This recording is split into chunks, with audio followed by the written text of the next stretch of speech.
Lee Hogan here, VIP Boxing, down here at Molly McStein's, where I'm chatting to top of the bill, Conor Goulding. Alright Lee, I know, yeah, sounds alright that, doesn't it? It does, doesn't I would it? have definitely bit your hand off for that a few years ago when we turned pro, like, we just said at the start, didn't we? Just a little adventure really, let's see how we got on, because only had a few amateurs, and my last one was when I was 19, turned pro when I was 26. 7 year break, 7 fights as an amateur and 7 year break from the last one. On my 7th fight as a pro, I'm top on a bill in Liverpool against Dickens, who's won everything there is to win, I think, in the amateurs. He did. And he's, not a bad pro himself, so it's going to be a good fight, like, training hard, and I'm looking forward to it. Well, I was been watching this there on the pads, it looks like you're hitting hard, but this is, when I spoke to you, I can't remember, was it about 2.5 years ago when you had about 2 years ago, yeah. Yeah, and I remember we was here, and we was sat talking, and you had no idea where you could do or what you could do. Yeah. You just wanted to find out. Yeah.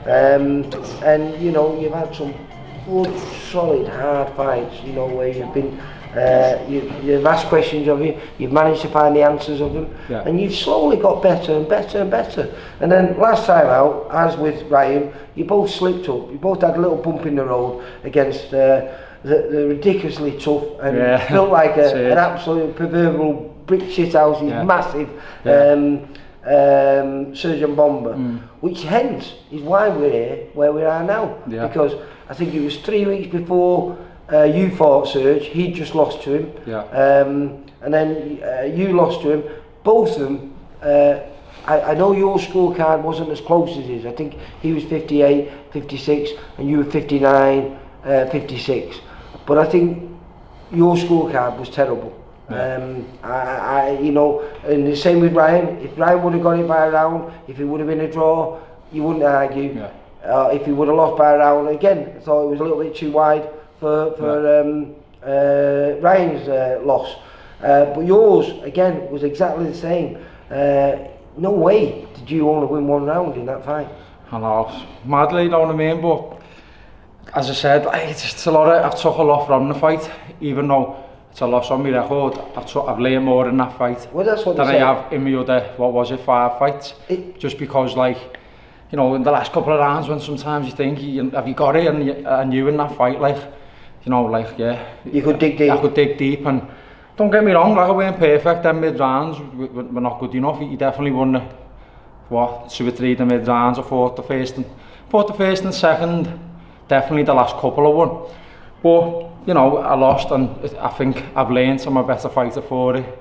And this fight came off the back of it now as well, which maybe it wouldn't have if it wouldn't have got beat by Serge. It wouldn't have happened. This fight wouldn't have happened. If you believe in things happen for a reason, it might well be the case, mightn't it? And we were talking before, and you said, like, your amateur career very, very limited. Now Ryan was a superb amateur, won a few national titles, a GB gold medal. I think he won a bronze at the Europeans. Might be the silver. He won a lot. Yeah. He won a lot. Very, very talented kid. No, great dedication, You would have never ever met as amateurs. Yeah. It wouldn't have happened. No, and that's the intriguing thing, isn't it? The way, like, even he himself's labelled it as a 50-50 fight. Just shows what the pro game is about, isn't it? It's not point scoring. It's who wants it more, and it's a fight. It's a hate game. Yeah. And I think we'll both bring a great fight, like, top of the bill. Well, I said before, if you bring your A game, he brings his A game. I think both your A games, his and yours, are going to be better. Because you're fighting someone that wants to win as much. You want to win as much as he does, and he wants to win as much as you do. And you've never been in that situation. No. I don't think Serge wanted it, like, in that last fight. You with them bombs he was throwing, but no money. I know just had the great victory over Ryan. So he was coming back to the same venue. He was up for it. And do you know something? He always brings his A game to the VIP show. Well, the fight with Mason as well. We didn't. Mason's a very good pro, and like. But that was where you could see the levels, because but it was a good. He gave him a good fight, but it was very one-sided, if you know what I mean. But prior to that, he'd fought a kid called Reese Woods, who had got KO'd in the second round. Now I think I mentioned it before, but this fight reminds me very much of the Reese Woods against Casey Brown, because he'd just come off the loss to Sergio Bomba, but it wasn't just a loss on points like yours and Ryan's was. He got stopped. Yeah, it was a big knockout. It was a big knockout. And coming off the back of that, I didn't think he'd take the fight with Casey, because Casey was a bit like Ryan, a very good amateur. I think he had 103 amateur fights. You know, again, they would have never met as amateurs. I think Reese had 6 fights. So, you know, levels between them. And there was no way that Ryan could win that fight. On paper, everyone wrote him off. Somehow, he managed to do it, and he did it well, you know. He that good as well, didn't he? He's not a bad kid. He knocked good one out in the second round, didn't he? After being down in the first round himself. So you know, this is what professional boxing's about. It's a totally different sport game, from the amateur game. Yeah, that makes it that. Did you see him on the weekend? Who was it, Lee? We were saying who fought Jay Farrell. What's his name? Zorro. Yeah. He only had 3 amateurs as well. And like he was in with an Olympian, wasn't he, on the weekend? Fighting for the British. And he was in the fight until that knockout, wasn't he, as well? So yeah, it just goes to show, like, it's a different game altogether, innit? Don't get me wrong, it helps, like, and he's got the experience, Ryan, and I'd have to be at me, you know, the best I've ever boxed to beat him. Well, that's what I'm saying. I believe I can. But I think he's going to have to be a better. He's boxing as a pro, not as an amateur, but as a pro. He's going to have to bring something different as well as you are. Yeah, we both are. And that's what's exciting about it. And I know you both really, really well, and I don't know who wins. I really don't, you know.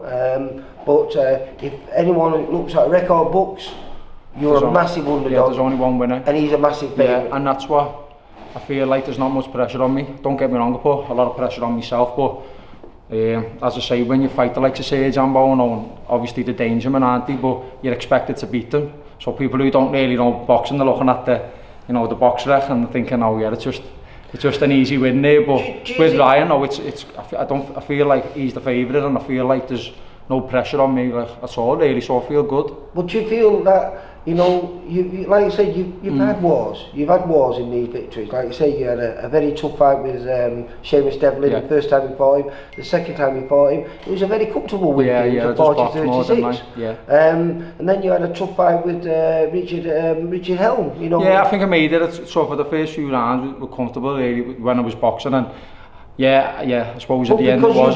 You've had to fight out of your comfort zone. You did with the Surge, like you say. You pulled the fight back towards the end. I felt like you'd done that, isn't it? So do you feel that's going to stand you in good stead? Because you've got to admit, Ryan has breezed through his victories. He was 6-0 going into the Surge fight. You were 5-0 going into it.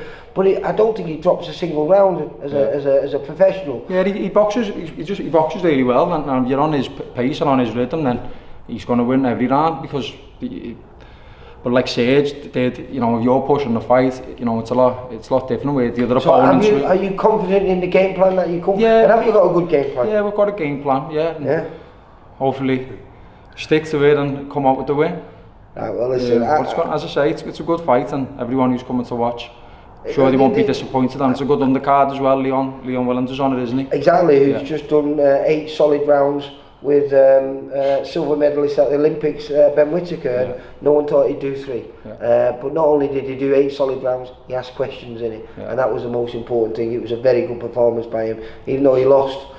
Sometimes, as you just said before, sometimes you learn more in a loss than you do in the 5 victories before that you had. Well, he's had another loss as well, the Camden caretaker, didn't he? One of his, I was there, I filmed it on that night. He just didn't turn up. I think he made weight all wrong. But it just shows though, doesn't it? Losses aren't everything, are they? Like, I know a lot of people look after that.